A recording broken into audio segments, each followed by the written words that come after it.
មេឃមានរាសីខ្ពស់សាក់យោមេឃមានគេឈ្មោះ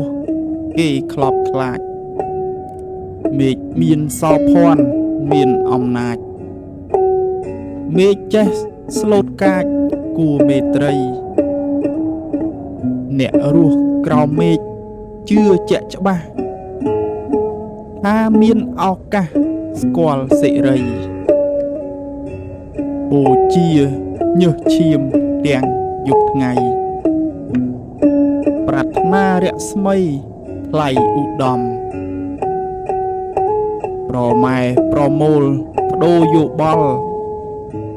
ដំកើងដំកល់លើកជាធំគោរូបសំពះដូចឥន្ទព្រំនាំគ្នាច្រែងជ្រុំជាបន្តស្រាប់មេឃបានខ្ពស់ហួសផុតពីដីឲ្យទោសឲ្យភ័យឥតឈប់ឈរព្រោះមេឃមានច័ន្ទផ្កាយទៀងកោលិចអ្នកគាំទ្រគ្រូបាញាតិមេឃអើយមេឃម្ដេចធ្វើយ៉ាងនេះ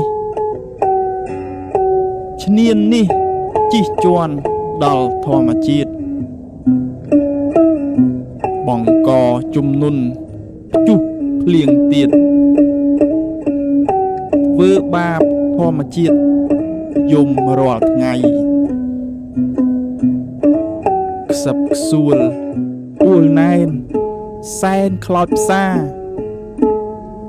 ទើបងសង្ខាជន់នាខ្សៃយប់ដេកមិនលក់ឆ្លក់មិនភ័យបន់ឲ្យតែថ្ងៃឆាប់មកដល់ព្រះសូរបញ្ឈៀងរៀងបញ្ឆេះបន្ទូលចំហេះឆេះឬគុលដេកដើរអង្គុយយល់តែខ្វល់ចិត្តរិទ្ធអំពុលខ្វល់តែទុកនិពន្ធដោយលោកកុយពិសិដ្ឋ